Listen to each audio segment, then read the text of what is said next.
स्वागत है आप लोगों का फिर से एक और बार। आज हम लोग दोनों के दोनों आए हैं आप लोगों के सामने और हम लोग डिस्कस करने जा रहे हैं भाई। काफ़ी सारे इंपॉर्टेंट टॉपिक्स बन चुके हैं फुटबॉल में भी, आप देख रहे हो।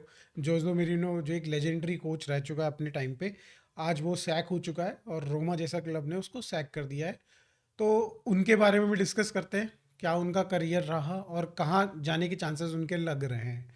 सिमिलरली सिचुएशन बार्सिलोना में भी ऐसी कुछ बनती जा रही है। ऑल्दो पूरी जो भी फैंस हैं काफ़ी सारे कह रहे हैं कि भाई जावी को सैक कर दिया जाए। तो और उनके बारे में भी थोड़ा सा डिस्कशन करते हैं क्योंकि उनका भी कुछ बयान आया है इसी से रिलेटेड। और तीसरी सबसे बड़ी न्यूज़ भाई, मेसी को फिर से ट्रॉफी मिल गई है, बिना खेले, बिना एक मैच खेला 2023 में, और उनको 23 की ट्रॉफी मिल चुकी है। तो इस चीज़ पे डिस्कस करते हैं। तो चलो शुरू करते हैं इसी के साथ ही नया episode. One, two, three, four. तो शुरू करते हैं सबसे पहले जोजे मरीनो की न्यूज़ से भाई। जोजे मरीनो हो चुके हैं सैक रोमा से, और रोमा के साथ ये तीसरा लग चौथा साल था उनका जो ख़त्म नहीं हुआ था। 3.5 साल में ही निपटा दिया इनको और बोला चलते बनो, निकलो यहाँ से।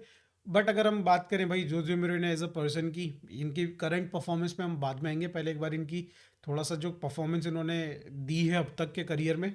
भाई अगर हम बात करें बड़े क्लब्स की, तो चेल्सी के लिए खेल चुके हैं। चेल्सी को ऑलरेडी 2 बार चैंपियंस लीग विनर बना चुके हैं। एक एक अपने टेन्योर में, दूसरे टेन्योर में एक बार बना चुका है, ठीक है। उसका जो टेन्योर रहा रियल मैड्रिड का वो तो सभी को पता है कि क्या था, कैसे कैसी स्ट्रेटेजीज।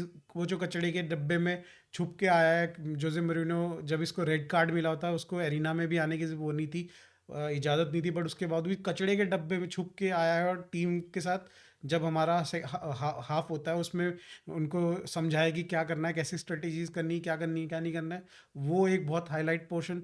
और उसके बाद हम वो कैसे भूल सकते हैं जो सर्जियो रेमोस और हमारे जावी अलोंसो को उन्होंने बोला कि ज़बरदस्ती टैकल दो। 3-4 बंदों को बोला कि ज़बरदस्ती टैकल देके अपना येलो कार्ड लेके अगले मैच में रेस्ट ले लो ज़बरदस्ती। तो मतलब बहुत ज़बरदस्त दिमाग का बंदा, और दिखा भी है यार। कौन कौन सी चैंपियंस लीग जीत चुके हैं, कितनी बार चैंपियंस लीग जीत चुके हैं, कितने सारे अपने टाइटल जीत चुके हैं इंडिविजुअल लीग्स के। तो मतलब बहुत अच्छा करियर रहा है। और ऐसी सिचुएशन आ चुकी है रोमा पे जब ये क्या बोलते हैं 9th पोजीशन पे चल रही है, और मुझे कोई खास ज़्यादा डिफरेंस लग नहीं रहा है 4th पोजीशन से 9th पोजीशन में। क्योंकि अगर हम बात करें 4th पोजीशन में फ्लोरेंटीना है, वो है आपकी 34 पॉइंट के साथ, और ये 29 पॉइंट के साथ, 5 ही पॉइंट का डिफरेंस है, और जो कि मुझे लगता है इजीली कवर हो सकता है by the end off season. तो फर्स्ट ऑफ ऑल दीपू जी, जो आप बताइए, आपको ये न्यूज़ कैसी लगी? अनएक्सपेक्टेड तो नहीं थी क्योंकि ये चीज़ काफ़ी चल रही थी, बात चल रही थी, तो आपको क्या लग रहा है ये? हाँ, हाँ, मुझे लगता है कि अनएक्सपेक्टेड तो नहीं थी। काफ़ी टाइम से बिल्डअप हो रहा था कि अब होगा, तो फाइनली हो ही गया। और वंस अगेन फिर भी मतलब रोमा का टेन्योर ठीक-ठाक ही लंबा रह गया, क्योंकि जिस हिसाब से कोच साहब की हमारी पर्सनैलिटी है, उसको तो कभी हो सकता है कि कभी को पहले दिन ही निकाल दे कोई। अभी हॉट माइंडेड है मतलब, और काफ़ी डिमांडिंग है। और रोमा की परफॉर्मेंस इस सीज़न उतनी अच्छी रही नहीं। हालाँकि ठीक-ठाक उसका मतलब टेन्योर रहा रोमा के साथ। एक कॉन्फ्रेंस लीग जीता है सबसे पहले, पहली यूरोपियन ट्रॉफी। और रोमा ऐसी टीम नहीं है कि टॉप की टीम, मतलब टॉप 6 का क्लब है वो। टॉप 6 के अंदर फिनिश करे तो उनके लिए गुड रैंकिंग। बट एक इस बार 9 है तो थोड़ा काफ़ी डिसअपॉइंटिंग। और जब वो फर्स्ट सीजन आया था अच्छा किया, तो अभी इस सीजन में प्रोग्रेस नहीं किया क्लब। और आपस में कुछ आई थिंक टीम भी इतना अच्छा जेल अप नहीं कर रही। तो वही रीज़न थे। बट अब देखना होगा कि कहाँ जाते हैं। मेन वो चीज़ है कि अब हाँ, क्योंकि जाने पे ही अगर लेगेसी तो है। हाँ, जाने पे ही अगर बात करने करें, अगला टॉपिक उसी पे आते हैं कि कहाँ जा सकते हैं। जैसे अगर मैंने बताया था आपको कि ब्राज़ील से कुछ बात चल रही है एज अ नेशनल कोच, तो नेशनल टीम कोच, तो थोड़ा बहुत उड़ती उड़ती खबर आई थी, बट उसने बोला था कि कुछ मटीरियलिस्टिक या फिर कुछ सॉलिड मेरे सामने प्रपोजल लेके आओ, तो हम सोचें। और ऐसा कोई प्रपोजल अगर आएगा नहीं तो फिर मैं कैसे ज़बरदस्ती बोल दूँ कि भाई हाँ भाई मैं ब्राज़ील ज्वाइन करना चाहता हूँ। एक तो वो एक सिचुएशन, और आप कुछ बता रहे थे कई सारी टीम्स के नेम, तो वो बता दीजिए। कंट्री का तो थोड़ा मुश्किल है, हम्म। स्पेशली ब्राजीलियन या फिर कोई अफ्रीकन कंट्री में भी हो सकता है कि कोई यूरोपियन कंट्रीज अगर हो, अच्छा बड़ी कंट्री हो भी, जैसे इटली टाइप, स्पेन टाइप। ठीक है, वहाँ भी अभी ऑलरेडी है ऐसा, खुद खुद पोर्टुगीज है वो। तो मैं भी पोर्टुगल भी, बट उन्होंने उन्होंने को बेल्जियम का एक्स कोच जो था उसको हायर कर लिया है। तो थोड़ा कम है कंट्री चांसेस। क्लब में हो सकता है कि इंटरेस्टेड हो। तो उसमें तो अभी तो देखो, टॉप जो फ्लाइट क्लब है उसमें मुश्किल ही है कोई, क्योंकि अभी कोई ऑलरेडी जो अच्छा कर रहे हैं क्लब अच्छा ही कर रहे हैं, जो बुरा कर रहे हैं वहाँ कोई जाना चाहता नहीं है।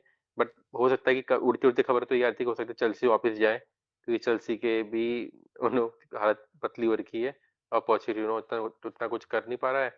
बट वही कि चेल्सी में बहुत ज़्यादा इनस्टेबिलिटी बहुत हो गई है यार, मतलब अनस्टेबल क्लब चल रहा है उधर। और कभी ऑलरेडी कितने कोचेस को फायर कर चुके हैं, पूरी टीम ही चेंज कर चुके हैं। फिर इतनी जल्दी एक और कोच को फायर करें और फिर से होज़े को वापस लेके आएँ, तो हो सकता है कि ये भी डिसीजन बहुत मतलब जल्दबाजी वाला हो। बट अभी क्लैरिटी नहीं आ रही है, बट चेल्सी भी एक चांस हो सकती है और उसके अलावा और कोई भी क्लब दिख नहीं रहा है बेसिकली। हो हुँ, सकता है कि सऊदी भी बड़ा ऑफर दे दे, सऊदी निकल जाए पैसा हो स बुला के, ये भी सही हू है। नोज़ हाँ। ये भी सही हो भी बोल रहे हो। सकता है ऐसा। बट हाँ, बट ये है कि अभी ये बहुत इम्पोर्टेंट कभी इंटरव्यू कोई आए इसका तो जाने, तो इसके मन में क्या है? क्या वो ट्रॉफी जीतना चाहता है कि कैसे कोई क्लब में जाओ और मैं चैंपियंस लीग की ट्रॉफी जीतूँ इस तरह की? तब तो वो तो पॉसिबल बड़े क्लब के साथ ही, ठीक है? या फिर ऐसे क्लब में जाना चाहता है कि वो क्लब को इवॉल्व करे और थोड़ा मतलब जैसे रोमा में किया, रोमा को उसने कॉन्फ्रेंस लीग जिताई, उसको उठाए क्लब को। अगर कोई क्लब जैसे कि 10 एंड 12 रैंक वाला क्लब है अपने लीग के अंदर, उसको उठा के टॉप 4 के अंदर फिनिश कराए, तो वो डेवलप करना चाहता है। तो अगर उसका मतलब मन है, तो वो छोटे क्लब में भी जा सकता है। जैसे कि इनॉय एमरी आया एस्टन विला में, कितना अच्छा परफॉर्मेंस दी। न्यूकास्टल को भी में भी थोड़ा ठीक-ठीक करा है। अभी पोग्लू आया उधर से ऑस्ट्रेलिया से, यहाँ अभी टॉटनहम में फिलहाल अच्छा कर रहा है। तो देखना होगा कि माइंड में क्या है और अभी जिस हिसाब से इसकी टैक्टिक्स हैं, मतलब जो फुटबॉल खिलाने का वो है, थोड़ा आउटडेटेड तो है ही। तो टॉप जो क्लब है, जो अच्छा कर रहा है ऑलरेडी, वो तो ऑब्वियसली अपने कोच को जाने देगा नहीं, बट थोड़ा मुश्किल लग रहा है कि टॉप क्लब कोई लेगा उसको अभी, हाँ, चेल्सी के अलावा। उसके चांसेस तो मिनिमम ही है बिल्कुल। क्यों लेगा हाँ, टॉप क्लब चेल्सी के अलावा। बार्सिलोना के सिवाय। और बार्सिलोना की बात चल रही तो फिर हम मूव ऑन करते हैं ज़ावी की तरफ। भाई ज़ावी की एक न्यूज़ आ रही है, उसका एक इंटरव्यू आया है जिसमें उसने कहा है कि भाई मैं जिस दिन मुझे लगेगा कि मैं as a coach let down कर रहा हूँ बार्सिलोना को, मैं अपना बस्ता उठाऊंगा और चल दूंगा जेल को, मोदी मोदी जी की तरह झोला लेके चल पड़ेंगे जी। तो वाला हिसाब किताब उसने बोला है, ठीक है। तो और आपको पता ही है कि भाई लपोर्ता, ये कहीं उड़ती उड़ती खबर मैंने भी पढ़ी है कि लपोर्ता बेसिकली आर्टेटा को कंसिडर कर रहा है एज अ जावी की रिप्लेसमेंट। और अगर आर्सेनल में कुछ ऊपर नीचे हो जाता है आर्टेटा के साथ, तो वो चाहता है कि आर्टेटा आके बार्सिलोना का कमान संभाले। तो ये तो हम ऑलरेडी बहुत बार डिस्कस कर ही चुके हैं कि यार ये हमारा क्या बोलते हैं, जावी की सिचुएशन क्या है करंटली, इसको जाना चाहिए नहीं जाना चाहिए। बट एक बार और बात कर लेते हैं इस चीज़ पे। आपको क्या लगता है कि छोड़ना चाहिए जावी को कि नहीं? नहीं, इस वक़्त पे तो नहीं। मुझे लगता है कि बार्सिलोना उतना खराब भी नहीं किया है। ऑफ़ कोर्स उन्होंने अपनी बेस्ट फुटबॉल नहीं खेली है। अभी जिस हिसाब से रियल मैड्रिड से पिटी है, वो काफ़ी डिसअपॉइंटिंग हार थी, कोई कॉम्पिटिशन नहीं दे पाई। बट अपनी अभी भी वो बने हुए हैं, ला लीगा में बने हुए हैं, चैंपियंस लीग में भी बनी हुई टीम। तो अपनी बेस्ट फुटबॉल नहीं खेली है, बट उतना पूरा भी नहीं खेला है। और जावी का बस कुछ ये सीज़न मतलब एक्सपेक्टेशन से जिस हिसाब से थी, उतनी नहीं हो पा रही। और इसीलिए इसको सैक करना मुझे लगता नहीं कि मतलब सही डिसीजन है, बहुत जल्दबाजी होगी। एटलीस्ट उसको फुल रन देनी चाहिए, एक पूरा मतलब सीज़न देना चाहिए, उसके बाद आप डिसाइड करो कि रखना है नहीं रखना। पहली चीज़ हो गई और दूसरी चीज़ ये है कि आपके पास कोई बेस्ट अल्टरनेटिव भी नहीं है, कि वर्ल्ड क्लास मैनेजर कोई हो लाइन में लगाओ। और ऐसा लग रहा है कि अभी ही मतलब वर्ल्ड फुटबॉल को अच्छे मैनेजर्स की मतलब रिक्वायरमेंट है कि और कोई नए मैनेजर उभर के निकले। क्योंकि देखो एंceलोटी, पेप, यर्गन क्लॉप ये सभी हैं। कुछ और एक आधा नए निकल के आए तो जैसे टुकल का तो डाउनफॉल हो गया, उतना अच्छा कर ही ना, पोचेटिनो अभी कुछ खास नहीं करा। मोरिनियो की बात कर ही ली गई, मोरिनियो भी अब वो बात नहीं रही। तो उतने वर्ल्ड क्लास मैनेजर रहे नहीं हैं। तो अब लेके भी किसके आओगे? और दूसरी तरफ आर्टेटा मुझे लगता नहीं आर्सेनल छोड़ेगा। हाँ, वो एंड ऑफ द सीज़न अगर लेट्स से कि आर्सेनल उसको भगाती है, तो हो सकता है कि बार्सिलोना कंसीडर करे। तो ऑप्शन भी नहीं है यार अभी और इट्स टू अर्ली। और सही बात जिस है। हिसाब से बार्सिलोना के फाइनेंशियल सिचुएशन है, कांट अफोर्ड ये कोई अच्छा देखो, मैनेजर। सबसे बड़ा पॉइंट तो मेरे लिए यही है कि भाई कटोरा तो अभी खाली पड़ा है भाई। अभी तक तो भीख में भी कुछ चिल्लर भी इकट्ठे नहीं हुए हैं। कहाँ से तुम चल हाँ, प्लेयर्स के तो लिए जाना इतना चाहिए तुम, हाँ, कोच के लिए कहाँ जाओगे तुम? क्योंकि हाँ जस्ट बिकॉज ऑफ फाइनेंशियल जो इंस्टेबिलिटी हुई, हम्म। उसी कारण क्लब की बहुत अनस्टेबल हो गया। देखो मेसी को हम्म। जाना पड़ा और अच्छे अच्छे प्लेयर को बेचना पड़ा ना चाहते हुए भी। तो अभी अब जावी जो एक बार्सिलोना का एक्स प्लेयर है, मतलब होता है ना कि कैटेलियन ब्लड है उसमें, हम्म। तो उसको सिर्फ उसके लिए सिर्फ ऐसी जॉब ही नहीं है, उसे इमोशन भी है उसके साथ जुड़े हुए हैं भाई। उसी क्लब के साथ भी खेला इतने साल उसने, तो चलने दो भाई। और दूसरे अभी आपके स्टेडियम भी नया बन रहा है, तो अभी अगर आप कोच को ही फायर कर दोगे, तो बहुत ज़्यादा इनस्टेबिलिटी हो जाएगी क्लब में। तो कुल मिला के जो भी परफॉर्मेंसेज़ आ रही हैं शायद वो भी ना आए। तो बिल्कुल सही बात है। ब मतलब एक मुझे लगता है कि ब्रेनलेस और एक सुसाइडल काइंड ऑफ डिसीजन होगा, अगर उसको फायर करते हैं इतनी जल्दी। आप एटलीस्ट सीज़न का वेट करो और फिर लेव डिसाइड करो क्या करना है। लेवेंडोस्की गोल नहीं मार रहा है तो भाई इसमें ज़ावी की क्या गलती है? अगर कोंडे से भाई मिस हो जा रही, टाँगों के बीच से बॉल निकल जा रही, तो क्या ज़ावी की गलती है? इससे ज़्यादा क्या करेगा बंदा? कोचिंग थोड़ी ना, उनकी जगह खेल थोड़ी ना सकता है ना? Same with Arteta again. तो चलो मूव ऑन करते हैं भाई। एक और न्यूज़ जो कि बहुत तगड़ी सुनने में आ रही है वो है कि बेंज़ेमा जो अपनी करंट टीम जो सऊदी में है भाई, उससे नाखुश है। इतने 200 मिलियन लेने के बावजूद भी नाखुश है बंदा भाई। हमको कोई 2 मिलियन भी दे दे, हम तो साला जूता पॉलिश कर ले उस बंदे के भाई। बड़े 200 मिलियन लेने के बावजूद भी नाखुश है और ये चाहता है कि वहाँ से निकले। बेसिकली लोन वोन पे निकलना चाहता है वहाँ से कहीं। तो सुनने में तो आ रहा है कि यूनाइटेड भी जा रही है उसके लिए, चेल्सी भी जा रही है उसके लिए, और एक आधी टीम और ट्राई कर रही है। बट क्या चांसेस लग रहे हैं कि भाई वो यूनाइटेड या चेल्सी किसी में आ सकता है क्या? मेरे को लगता है कि यूनाइटेड में तो नहीं आएगा और आना भी नहीं चाहिए, क्योंकि यूनाइटेड का देखो, एक तो जो भी वहाँ आता है अच्छा परफॉर्म करना नहीं करता। मतलब टैलेंट, मतलब देख लिया, सैंचो देख लिया, वापस चला गया और डॉर्टमुंड में अच्छा कर रहा है। अब तो करने वो लग तो गया। ब्रेन मतलब लेस, हाँ ब्रेनलेस डिसीजन हो जाएगा। और ऊपर से अब हॉलैंड थोड़ा अच्छा कर रहा है, मतलब अब फॉर्म पिक कर रहा है थोड़ी, उसमें मतलब शार्पनेस दिख रही है, दूसरा अब गोल भी इवॉल्व आ कर गया। रहा है प्लेयर।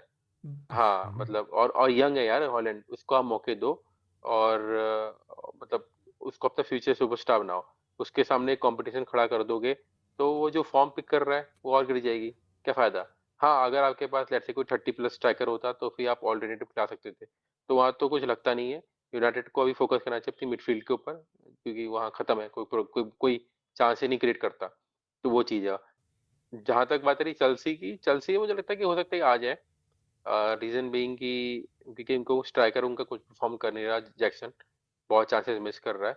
तो एक अल्टरनेट के तौर पे आ सकता है, क्योंकि 6 महीने के लिए आया था, लोन पे आएगा और 6 महीने के लिए अभी चेल्सी एक ऑल्टरनेटिव खिला देगी बैकअप जैक्सन का, या फिर कब हो सकता है बेंजेमा ही स्टार्ट कर लेंगे फॉर्म में अच्छी हो तो। ये हो सकता है। उसके बाद जब सीजन खत्म होगा फिर ऑल आउट जाएंगे ओसिमन के लिए, क्योंकि हम्म। ओसिमन को टारगेट कर रहे हैं वो। तो वहाँ हो सकता है। और यहाँ तो एक जो मुझे पॉसिबिलिटी लगती है ईपीएल में आएगा, तो अगेन मुझे लगता है कि यही होगा अपना बट चेल्सी। देखो, बाकी चेल्सी ने, बाकी हो सकता है कि हाँ। मैं बोलो चेल्सी मोरिनियो के लिए भी जा रही है, और अगर इसके लिए भी चले जाती है बेंजेमा, तो यार दोनों की जोड़ी वहाँ बढ़िया जम जाएगी एकदम ही। हाँ, कुछ देखना होगा। और बाकी यूरोपियन कप में मुझे लगता है कि ये ला लीगा में तो नहीं जाएगा यार, रियल मैड्रिड छोड़ के आया तो ठीक है। जर्मन लीग में भी जाएगा नहीं। इटालियन लीग में हो सकता है कि चले जाए, और या फिर हो सकता है कि एमएलएस चले जाए, हम्म। मैसी ऐसी बुला ले इसको। बट थोड़ी चांसेस कम है। बट देखना होगा कि ये भी इंटरेस्टिंग टॉप होगा, क्योंकि बेंजिमा की ना एज हो गई है अब, और दूसरा उसका इंजरी कंसर्न भी है। अदरवाइज अगर वो इंजर्ड नहीं ना होता तो फिर रियल मैड्रिड में भी खेल रहा होता, क्योंकि बिल्कुल रियल बिल्कुल। मैड्रिड में भी स्ट्राइकर है नहीं ढंग का कोई। हाँ, तो ये उनको है, भी तो बस चाहिए। चल से ही एक ऑल्ट हाँ चल से ही एक थोड़ा टाइमिंग 6 महीने के लिए, 5 महीने के एक ऑल्टरनेटिव हो सकता है। इसके अलावा अभी तो कोई क्लब इंटरेस्टेड दिख नहीं रहा। ठीक है, आई थिंक सही है, उसके लिए भी सही है। अगर उसको वहाँ पसंद नहीं आ रहा रहना, खाना पीना, मस्ती हम्म। मारना, तो आए इधर अपना ट्राई करे ईपीएल भाई। दिखेगा कि भैया लालीगा वाले ईपीएल में क्या कर सकते हैं। बट चलो ठीक है। अच्छा एक चीज, हाँ। हाँ एक और है कि उधर भी जा सकता है वो, अगर कहीं नहीं हुआ तो टर्की वर्की, अरे, वो वहाँ की लीग जो है वहाँ पे वो भी खेल मुश्किल सकता है। मुश्किल है वहाँ। चला जाएगा। वहाँ चला क्या जाएगा। ना वो लोग अफोर्ड कर पाएंगे भाई। 200 मिलियन के उस पे है वो, कुछ पता नहीं कितने नहीं नहीं नहीं, मिलियन। हाँ। तो 200 मिलियन थोड़ा भी नहीं, 4-5 मिलियन देंगे। अरे तो कौन, सैलरी कट तो लेना पड़ेगा। क्यों लेगा? कोई भी नहीं लेगा भैया, आपका कॉन्ट्रैक्ट है वो। और ऐसे में सऊदी वाले बोलेंगे कि हमें तो पूरा पैसा चाहिए भाई। नहीं, वहाँ वहाँ उसको हम्म। 200 मिलियन मिल रहा है। अगर वो लेट्स से कोई भी क्लब उसको लेता है यूरोपियन लीग में टॉप 5 के अंदर, इतना पैसा तो ना मिलेगा। मुझे पता नहीं। लगता नहीं कोई 10 मिलियन से ऊपर देगा। उतना टर्की वाला डाउनग्रेड तो नहीं लेगा, और ना इन टर्म्स ऑफ, मतलब फुटबॉल भी अच्छा है हाँ। वो, ना पैसा उतना अच्छा है। बट ठीक है, आई थिंक ये ही सब है आज के उसमें। और मतलब आप लोगों को ये वीडियो अच्छी लगी हो तो प्लीज़ लाइक करिएगा, चैनल को सब्सक्राइब करिएगा, और सजेस्ट करिएगा कि हम किस चीज़ पे नेक्स्ट वीडियो बनाएं। क्योंकि भाई इस बार के तो मैचेस ऐसे अजीबोगरीब से लग रहे हैं। एफए कप चल रहा है सैटरडे तक, सैटरडे संडे में फिर हम्म। दो तीन मैचेस छुटपुट मैचेस चल रहे हैं। फिर जाके कहीं बीच वीकेंड वीकडेज में कहीं मैचेस चल रहे हैं। मतलब कुछ अजीबोगरीब सा सीन है। और कल इंडिया वर्सेस उज्बेकिस्तान भी है, यानी कि आज अगर आप वीडियो देख रहे हो तो तो भाई सपोर्ट फुल चाहिए और उसकी भी हम वीडियो बनाएंगे जब भी उसका रिजल्ट होगा, क्योंकि हम भाई ऑब्वियसली पूरा दिल लगा के देखने वाले हैं। मज़ा आने वाला है भाई इस गेम को देखने के लिए, क्योंकि मुझे लग रहा है इंडिया फुल बिल्कुल गन ब्लेजिंग जाएगी एकदम और ट्राई करेगी कि गोल्स निकाल ले और उसके बाद बैठ जाए, जैसे हम ऑस्ट्रेलिया के अगेंस्ट बैठे थे। बैठने में तो हमें ज़बरदस्त है, क्योंकि अगर आप उज्बेकिस्तान वर्सेस सीरिया का गेम अगर आपने देखा हो और नहीं देखा उसके बारे में कुछ सुना हो, तो भाई उसमें हमने यही सुना है कि उसमें पूरा का पूरा सीरिया ने सिट आउट कर लिया था भाई, जाके पीछे बैठ गई थी, जैसे इंडिया ने वर्सेस ऑस्ट्रेलिया करा था। और उसकी वजह से एक एक का ड्रॉ निकाल पाई उज्बेकिस्तान के अगेंस्ट सीरिया। तो मुझे लगता है कि सिमिलरली कुछ इंडिया भी अपनी स्ट्रेटेजी बनाएगा, और कहीं ना कहीं मुझे लग रहा है उज्बेकिस्तान इंडिया का गेम देख के प्रिपेयर्ड होके तो आएगा, बट इंडिया को कुछ ना कुछ थोड़ा सा out of the box thinking रखनी पड़ेगी और बिल्कुल ट्राई करने पड़ेंगे कि भाई काउंटर्स इफेक्टिव हो, पिछली बार की तरह ना हो, या फिर हमारे जैसे काउंटर्स होते हैं वैसे ना हो, थोड़ा इफेक्टिव और गोल्स निकाल ले। तो चलो ठीक है, इसी इसी इसी होप के साथ कि भैया कल इंडिया गेम बढ़िया खेले और जीते, तो इसी होप के साथ हम लोग इस वीडियो को एंड करते हैं। वीडियो अच्छी लगी हो तो लाइक करिएगा। मिलते लाइक हैं फिर नेक्स्ट कीजिए। वीडियो मिलते हैं नेक्स्ट वीडियो में। बाय।